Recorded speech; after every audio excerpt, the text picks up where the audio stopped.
Good evening, everybody, and welcome to another edition of the Sports Exchange. 2 plus 2 equals 4.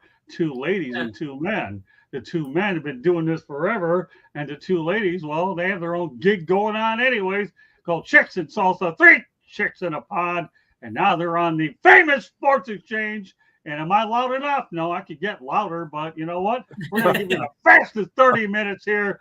And regular broadcast, radio, whatever. All right. With that said, is Brandon Aiyuk coming or going? I don't know, but I'm going to introduce you to the panel, Candy Epling. Hi, Scott. Great to be here. And we got Jennifer Matthews Lewis. Great to see you up in Charlotte. What up, Motor Mouth? That's it. Motor City Mad Mouth. I always like shorten your name. I'm sorry, Scott. No way. Are you kidding? I got a lot of money invested into that name. Seriously. I have to have my rant of the night. I have a lot of money in it, when it comes to trademarking. Candy doesn't know. George Eichhorn and I are the original founders of the show. Welcome back. Hey, good to be part of two chicks and two guys. Yeah, I'll be and we're the way where there's a will, there's a way. Bring them all. Come in. A busy chat room it is. Fastest 30 minutes going, and here we go. Brandon Aiyuk, 49er and Steelers have a potential deal in place. Is he coming or is he going? I don't know. Jennifer Matthews Lewis, you tell me. I should add another footnote. He didn't want to go play for the New England Patriots because of their quarterback situation. So you have a double-edged sword, Jennifer. Okay. Do you think he should stay with the 49ers or do you think he's going to go with the Steelers? I don't know that he's going to go with the Steelers, but I do think he should go. I do think that because he requested the trade, right? So there's something there. Now, he and Coach Wilkes actually got to be really tight last year. I don't know why, because offense, defense, but Coach Wilkes is back in a voluntary position with the Panthers. And I'm just saying, I would love that. But, we kind of have our own quarterback situation going on up here, too. So, I think he's going to go. I don't think it'll be the Steelers, though. I really don't. Mike Tomlin hasn't taken a team to the Super Bowl since the year after he took over the team. What are your thoughts about him not wanting to go to New England, though?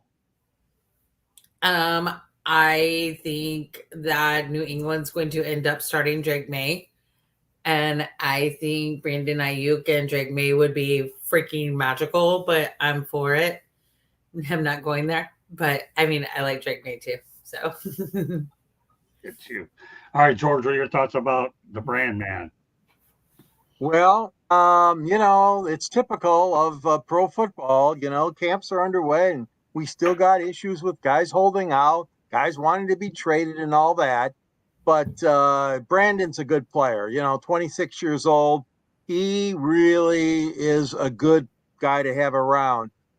If it does not work out, and it doesn't sound like it's going to work out at Frisco, I don't see why he can't help out, whether it's New England or another team involved. But it's too bad because, they obviously want to get in the Super Bowl this year.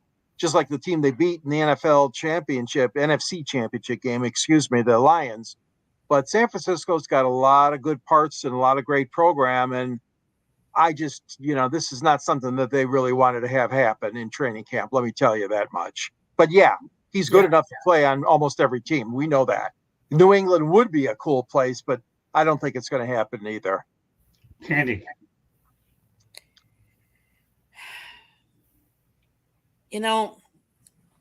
He can play with Brock Purdy, or he can play with a rookie Drake May, which he's already said he doesn't want to go to New England, or he can go to the Steelers. Let's see, Russell Wilson or Justin Fields, controversy. We don't know who's starting there either. Why? I'm sorry, but why would there obviously is something wrong in San Francisco. Obviously, he doesn't want to be there. He's asked for the trade. But honestly, that is the best spot for him out of those teams. And I've heard that Cleveland is also interested in him as well. But out of those teams, San Francisco still is by far has the best chance to advance. So my question to him is, what are you playing for? Are you playing for your career? Are you playing for Super Bowl? What is your game? Because if your end game isn't the Super Bowl, then sure, go to one of those other teams. Because none of those other teams are going to the Super Bowl this year by far. San Francisco could. Yes, Mr. Okay. Ben? Go ahead, What about Jennifer. Detroit? What's that? What if he went to Detroit? Because Kyle Shanahan don't know how to close. Sorry, played him enough times in the NFC South. Dude don't know how to close. He was the OC when, the most infamous New England comeback came out. So what about Detroit? The thing is a team has got to want him and want someone that wants out of. There's a reason why he wants out. Like you know what I mean? Like there are some teams that are going to take, how should I say it? The rejects or the problem. Not that he's a reject, but that he's rejecting the team that he's on. Right. Yeah, that's true. That's true. Some teams will go for that. Some teams don't want to go for that. They don't want that because if he wants out of his current situation, which is not a bad situation, would he maybe want out of one of those other situations? Well, and I don't think Dan Campbell is going to take a guy who is necessarily disgruntled or has a chip on his shoulder that much. I don't think that's going to fit in Detroit, even though they still could use a good receiver, as we know. But I don't think he's a Campbell kind of player. I don't think they would want him. Well, you know what, George? You just took the words out of my mouth. Okay, whether I have much of a voice or not, I agree with you. I don't think that him and Campbell they could butt heads. But really, I think the best place for him is San Francisco. I really do. Brock Purdy, you've already proven you can win there. I think all he's looking for is a contract extension that he feels is fair market value. And the 49ers have yet to give it to him. As I understand where we're currently at with that situation, they're still in the negotiating part of it. So I have a feeling this situation will get resolved sooner or later. My prediction is he stays in San Francisco. All right, let's move on to the next topic. Former Michigan Wolverine J.J. McCarthy suffered a torn meniscus. He's done for the season. What's your take on this? I'll lead off with this myself. I thought this should have been a redshirt year for McCarthy, and he's holding a clipboard. It's going to be a redshirt year for all the wrong reasons. So, I feel bad for the Vikings. Forget about what division they're in. You hate to see your number one draft choice go down due to an injury like this, let alone a meniscus problem. But McCarthy will be all right next year, and this will be a redshirt year. Plus the fact that you got Sam Darnold, who now finally has a chance to fit in with a good team. He's been in a tough situation in other spots. Carolina didn't do him any favors, nothing against him at all.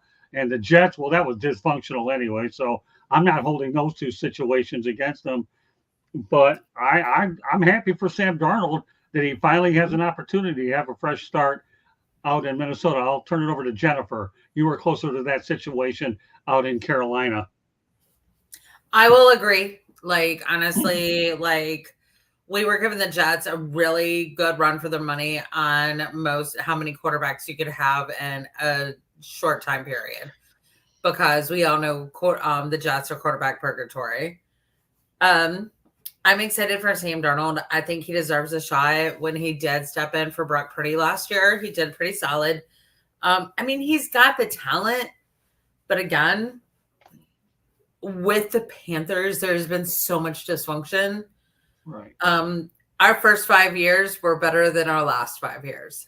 So I feel bad I understood why there was a max exodus of players from my team. I do. Okay, fair enough. Candy? McCarthy is going to be the first round one quarterback of the common draft era to miss his entire rookie season due to an injury.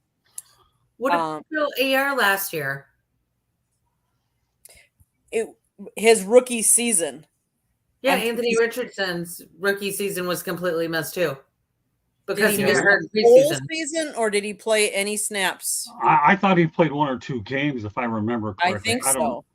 Yeah, I thought he only played preseason. I may be wrong. I can't remember. And I think I imagine we'll have this figured out before. I have a feeling he played 1 or 2 games, but he had a shortened season as well. But that's what the predicament that McCarthy's in. Candy, anything else you want to add to that? I do. So, no, that's okay. So, if you had caught the Chick show earlier, we said that the Jets was quarterback purgatory. Mhm. But if you think about it, quarterback injuries devastated the Vikings in 2023 season, forcing them to start 4 different signal callers over the campaign, and they finished with a record of 7-10. Now they play in what inarguably is Sam Darnold's going to have his hands full because they play in a tough division. Let's face it, the Lions, the Packers are improved, and the Bears are improved. I mean, I don't know how far they'll go with Caleb Williams, obviously, but they've got a lot of weapons around him too. So Sam Darnold's going to have his hands full. I'm a Packer fan, and you all know that. I think that rookies should sit their first year and learn. Now, how much is JJ going to learn from Sam Darnold?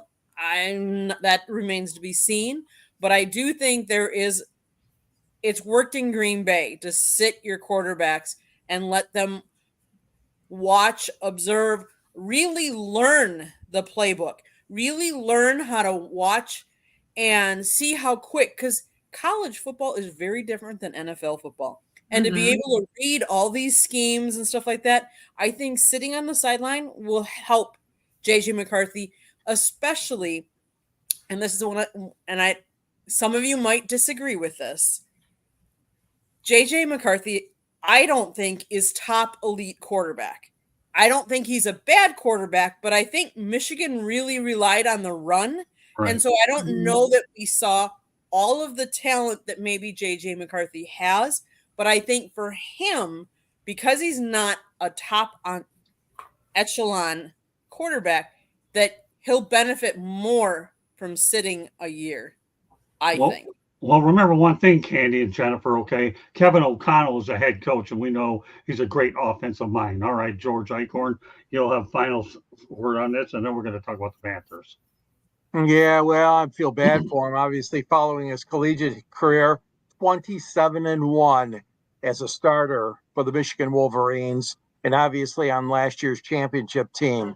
You know, and he was looking forward to throwing the guys like Justin Jefferson and TJ Hawkinson and Addison.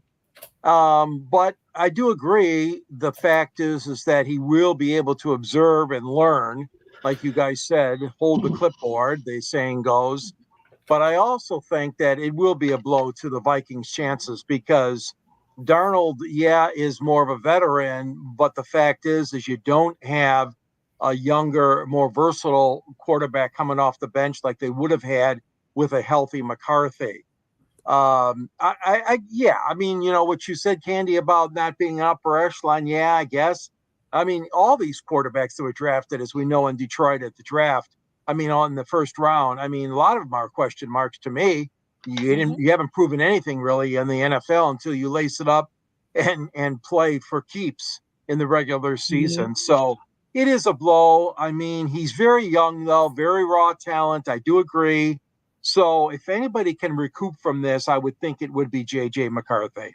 Yeah, my crack statistician out there confirmed that Anthony Richardson went out there and played a couple of games. So there you go. We try to get it right before the end of the show. and I appreciate the crack statisticians that we have here on the show. Again, I'll reiterate on my point to begin with.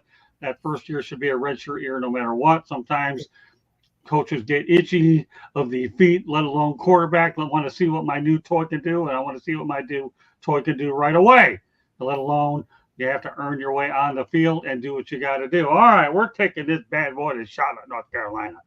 The Carolina Panthers have a new coach in Dave Canales, formerly of the Tampa Bay Buccaneers. What are the expectations for 2024, Jennifer? I would honestly say I could see us going 6-11. I think we'll be like, I don't know.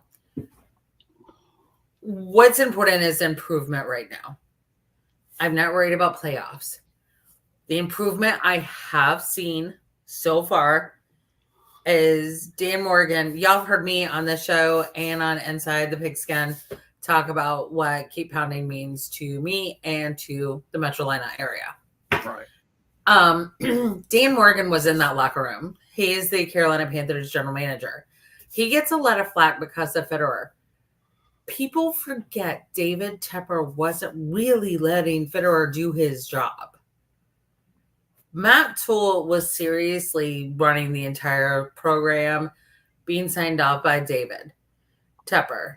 That being said, I think this is great because honestly, Coach Canales and Dan Morgan have been, every time they send out a tweet, every time they do anything, it is hashtag keep pounding. They are bringing it back.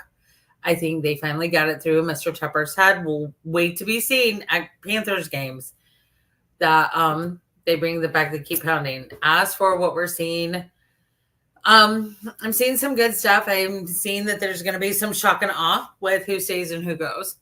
So, with the Carolina Panthers, because there's some veterans that maybe agreed. Adam. Hi, Adam. I love Adam. Nice Adam. to meet you. He is a good guy. You guys would love him. But we will, and Adam's right, it's one step at a time. We've got a lot to go with. I've been hearing that Taylor and Icky have been doing a really good job in training camp. So that's good because Bryce does need to be protected. Bryce needs to trust his O-line. And honestly, you guys all read the athletic report last year. Like, as long as we don't have that mess going on, we're good. Like, we'll be okay. We don't need to win the playoffs. We don't need to win the Super Bowl right now. We need positivity. But I think Candy mentioned this on the Chicks and Salsa earlier. But David Tepper does need to lower the cost of concessions. Just saying. Weren't they talking about? Yeah, wasn't it which stadium? Atlanta. That the owner doing that, he's going to get more money. Mm-hmm. That is funny. It's really funny. Sorry, I think we'll be okay. What do you guys think? All right, go ahead. I'll turn it over to George. I don't know what to think. I mean, the Panthers have had their share of issues the last several years. Bryce Young, yeah, he's going to need protection. I like the fact that you got two veterans also. Are they both going to make the team? I don't know, Jennifer. Dalton and Plummer as backup quarterbacks, or they're going to go with Bryce Young? I'm not quite clear about how they're going to split that up. But they haven't decided officially yet, right? Plummer sucked, dude. Sorry. Well, I know, like, but he's doing and no, he's to give him grace, he'd been there for like a week. Yeah. Max. Yeah. Okay. Yeah. Well, it's a long road, and you're right. No one expects a whole lot of it. 7 wins would be nice if they could get 7 wins or around that mark this year. But they do have a lot of question marks, and you're right. The offensive line is going to definitely be a key for them. You got one of our old Lions there on the defensive line, Aiyuk Robinson, who had a really good couple of years with Detroit, and I really like him. And he's on the D line for you, the former Detroit Lion. What is he now? Oh gosh, he's 29 years old. Okay, so he's been in the league for a while now. So Aiyuk Robinson. He's got to get some sacks. He's got to really be a leader on that defense. He's a veteran that's been around. So there's going to be a lot of interesting clubs to watch this year. But I definitely think Carolina is going to be one of them. I would like to see good football return to Carolina. I've always admired that state. Always liked the fact that you guys have had some good seasons under your belt. But it's time to really see what Bryce Young could do and the rest of the cast. Yeah, I like Andy Dalton as a backup. He's been there everywhere. He's always going to be a stabilizing influence. I wish they could have found a way to have a role for Frank Reich, even as an offensive coordinator or anything. I think he got – I mean, this is my opinion. You're there. But Frank Reich, to me, obviously, they wanted a fresh start. Dave Canales, obviously, is young and did a good job with the Buccaneers. But that's just one person's opinion. It's hard to bring in a coach all of a sudden to get rid of him after 8, 9, 10 games. Right. And that's the thing. Like Frank Reich. Okay. So several things went into play here. I officially do not know anything. This is all supposition. But I think that Tepper went with Reich, A, to make him a scapegoat, Well, actually, because he was the Panthers' first starting quarterback. Because he did state during his search for a head coach, he wanted an offensive-minded head coach. That's why he didn't go with Steve Wilks. He should have gone with Steve Wilks. I think he thought taking Frank Reich and making him the head coach would be a good replacement for the sentimental value that we all have for Coach Wilks here in the Carolinas. But no, because honestly, like Frank, he raised his kids here. Like they lived here in the offseason. He had an apartment wherever he was playing or coaching, but his wife and kids were here in Charlotte. And what David Tepper did to him was atrocious. Yeah, it was. That's what I'm saying. No, like honestly, Frank Reich deserves more than what happened to him because he's by all accounts, he's one of the more pious coaches out there. Like not being a Bible thumper, but very pious. He's a good dude, and he was like. Well, I hope he's getting paid good money. What happened to him was ugly. Hope he's getting good money for that parting gift there. All right, Turbo Jedum. Good evening too. Yeah, you're gonna get if you're gonna get kicked out the wrong way, at least you might as well get paid good to do it. We dealt with that with Monty Williams earlier with the Detroit Pistons, although he deserved what he ended up getting. Candy, some closing thoughts on this. You know, hey, listen, Cam Newton was there. They did really well. And Ron Rivera, I think that was the biggest mistake ever letting him go. But Candy, some thoughts. So if you read at all today, Carolina Panthers quarterback Bryce Young tried and failed a few times this morning as he tossed some interceptions during Wednesday's session of training camp in what may have been his worst outing of the summer thus far. The second-year passer mistakenly found in the hands of defensive lineman Shai Tuttle and cornerback Troy Hill for a couple of picks. In fact, one was a pick 6. So here's my take. This is preseason. This is practice. If you're going to throw picks, throw them now and learn from them. The coach's job is to coach them now and have them watch film and say, what did you do wrong? Figure it out and correct it. Right. That's why you have preseason. That's why you have practice. Right. Exactly. I agree. That's exactly the way they should approach this. And I'm going to ask the panel here. What quarterback in the league wouldn't do better if they had a better offensive line? Every quarterback would. Every quarterback benefits from a better offensive line. And yet, and I'm not going to say that because there's an argument that everybody needs to be paid more except for the quarterbacks because the quarterback salaries are ridiculous. But let's face it, the offensive line helps the quarterback. It helps a receiver because it gives time for the quarterback to throw. It also, as Mel Farr would say, helps the running back because it puts opens holes for him.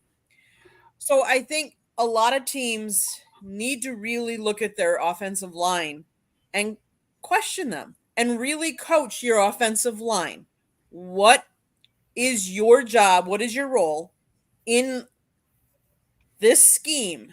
And don't get me wrong, because the defensive side is going to be the same. They're all going to look at how can we better defend. We have to remember they're pros on both sides of the ball. Yes, we root for one of the teams, but both teams are getting paid, and both of them are trying. Now, it'll be interesting to see because Carolina actually has joint practices with none other, Jen, than your favorite New York Jets.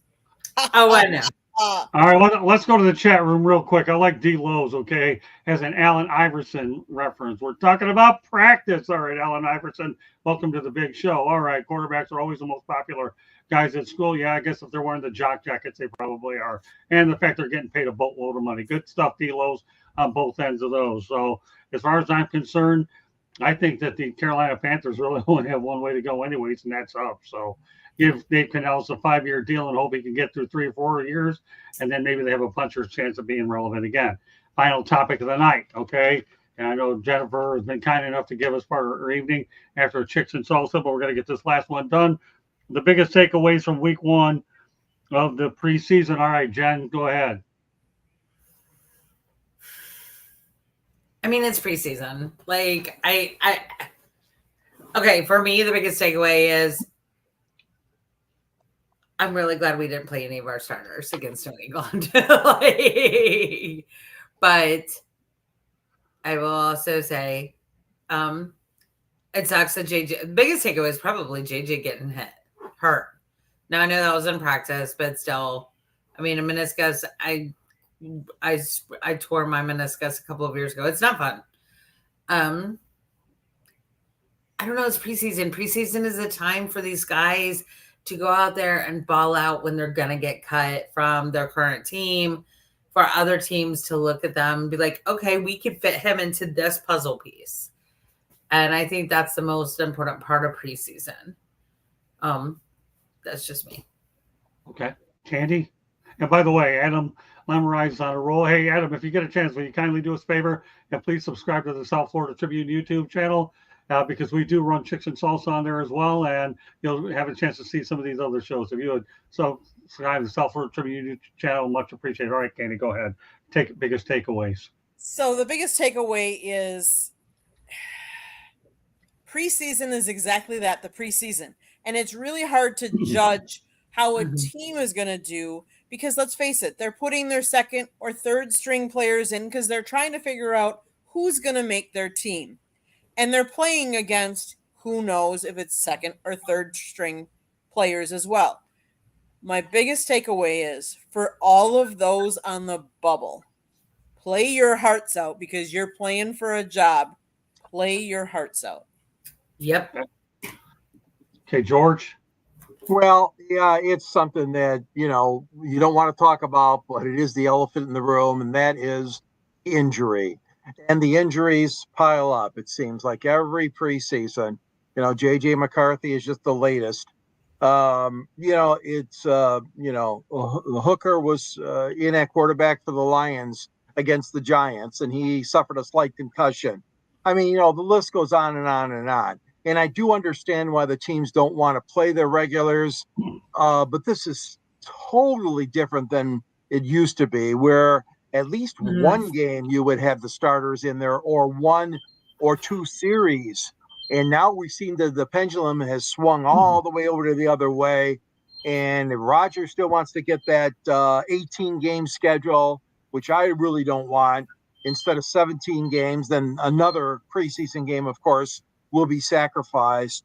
But so will a lot of players' bodies and their durability to add another game to the schedule. And I know it's not this preseason, but you asked for my opinion. I'll say, Scott, my first inclination is always take a look at the injury list and who got hurt the most. And obviously the Minnesota Vikings got hurt the most so far this preseason. Yeah. Hendon Hooker, obviously, the Lions are counting on him down the road. And of course, let's not forget 1979, how many of these people were born here, when Gary Danielson suffered that injury in the final preseason game against the Baltimore Colts. And Aaron Rodgers is Aaron Rodgers. All he has to do is figure out what the word immunize means. And if he can do that, God help anybody. But I don't care what Aaron Rodgers says, because what Aaron Rodgers says doesn't mean diddly. My biggest takeaway from the whole thing really is the fact that Steve McMichael got into the Hall of Fame and he was alive to do it at the Pro Football Hall of Fame. We should all go ahead. I don't care if you call that week one. I call it week one because Steve McMichael is a Hall of Famer and he's alive to do it. And I'm really happy with his wife, Misty McMichael, who was able to enjoy the ceremonies and the fact that they took the bus and the jacket over to his home. God bless to Steve McMichael. All right, as we approach the 30-minute mark, Jen, we have 1 or 2 minutes to go. I can't talk any faster than I am, but I love talking fast. I like doing things fast.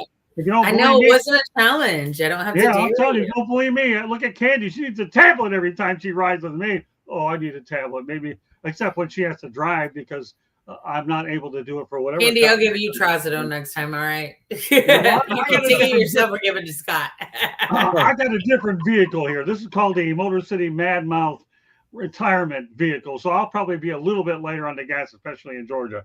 So with that said, as we get ready to wrap up the Sports Exchange, Jennifer, why don't you let everybody know how they can get a hold of you? Sure. Check us out on Tuesday nights, usually Tuesday nights at 7:30 p.m. Eastern time. You can find me on Reddit at Jenna Cheryl. You can find me on Facebook, Instagram, and X at Jenna Cheryl, the professional fan. I also want to go back to the chat room. Adam Lemmerine, yeah, Caleb Williams looked impressive against the Bills. That's why the Bears going to be better with Caleb Williams. So thanks for putting that in there, George. Let everybody know how they get hold of you. Yeah, you can find me. I write up for the South Florida Tribune under the Motor City Tribune banner, where you'll find my columns. I also write locally for the Detroit Monitor. Oh, yeah, at the end of those columns is a little link there to that book that Candy's pointing to up there in the corner. We got a couple of authors here on this podcast right now, myself and Scott. And it's a great book called Detroit Sports Broadcasters on the Air. Scott's in the book. I'm in the book. But more importantly, Ernie Harwell and George Kell and Ray Lane and Bob Ufer and Frank Beckman. The list goes on and on. Detroit's been blessed with so many great announcers. And you can reach me at gicorn@yahoo.com and on X at SanGSports99. Find me on LinkedIn, and then you can also find me on Facebook as well under my name. Thanks for having me. You're welcome. D-Lowe's, MCMM, cruising into retirement, 45 years in the business career. It's not far from my mind at some point or another, whether it's full-time or part-time. That's something I'm thinking about. We'll just see how the access goes. Candy, take us home here with not only the station break, but the end of the show. South Florida Tribune Publishing Company published a book last November. It is called Lessons from the Microphone, Tuning into the Enduring Wisdom of Visionary Leaders. It is written by none other than your host, Scott, the Motor City Madmouth Morganroth. And the foreword was written by none other than George. I got to come up with a good name for you, George. George Eichhorn. No, GE, General Electric Eichhorn. Yeah, that'll be fine. Things come to life. So you can find this book on Amazon, Barnes & Noble, Kindle, Apple, or Google Books. Get your copy today. There's also a link on our website, www.southfloridatribune.com, where you can go buy this book. You can go to our merchandise store. You need a new hat, like George's hat, or you need a sweatshirt or a tank top. Go buy one of ours. The South Florida Tribune has their own merchandise link on our page. Or if you really like Motor City Madmouth, you could get that merchandise as well. It's on our website, www.southfloridatribune.com. If you see that red subscribe button, hit it, like us, share us. Tell all your friends all about us.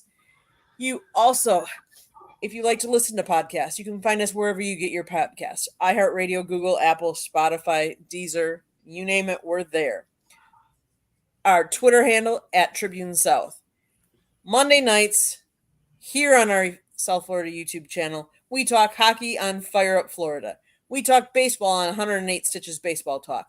Tuesday nights, Inside the Pigskin, talking all kinds of football. Wednesday nights is Sports Exchange. You never know what we're talking about. Anything goes. And tomorrow night, Thursday night, is Fire Up. You never know what we're going to be talking about there either. Preceding tonight's episode of Sports Exchange on nofilter.net, Scott and George did a one-on-one interview talking about Detroit sports tonight. Go check out all of his previous interviews, though. Tuesday nights, you can also find me with Miss Jen on either Three Chicks or Chicks and Salsa. It's just us chicks talking sports. Mm-hmm. Normally a lot about women in sports, but we talk all the sports. So come join us. Tuesday nights, 7:30 p.m. Eastern. Scott, anything did I forget? Oh, if you're going to want to sponsor a show or you want to advertise, you can call Scott 954-304-4941. And if I forgot anything, it's on the bottom. Subscribe, like, share our broadcast, but go see everybody that's on our station. They all give us their support by being on our shows. Go support them as well. Well, let me tell you one thing about that. Jennifer and Candy, Megan Price, and Carrie Johnson, they do a remarkable job. These aren't just normal chicks talking sports. They're way above normal. their intelligence and IQ to me is unbelievable. So if you're looking to have a very informative show that gets to a lot of the main events, headline, trending stories, you won't find 4 individuals better than they are to be able to go out there and pass on the messages they do. They do an unbelievable job. And I'm thankful for every one of them for being in the system and working very, very well as a team to do it. So with that said, this concludes this edition of the Sports Exchange. I want to say Motor City Mad Mouse Show, but we did that earlier, so I can get louder and lose my voice. Who cares? There won't be. I won't have to use it much later anyway. So it is what it is. So, on behalf of Candy, Jennifer, the best pinch hitter on the planet, Lewis, and George Eichhorn, who I've been dealing with for 45 years and counting. No matter how many times he drives me crazy, he's still with me anyways. Where I go, he goes. Batman, Robin, Chippendale. Who cares? But don't call him Beavis and Butthead. Okay. So okay, Beavis. Yeah, don't do that, please. No. Don't do that. We're not Evan Costello either. No. I don't know. Who's on first? What's on second? I don't know. If I keep eating bad, I'll be Abbott, but I'm just teasing you. No, I'm actually trying to lose a little bit on the LBS pound. So once again, on behalf of Scott, Motor City Man Mouth, Candy, Jen, and George, General Electric. Thank you guys for having me. We want to thank you very much for being on the Sports Exchange. Until next week, have a great week, and we'll catch you the next time. Good night, everybody. Good night. Thank you, Good night. everybody. Thank you. Thank you.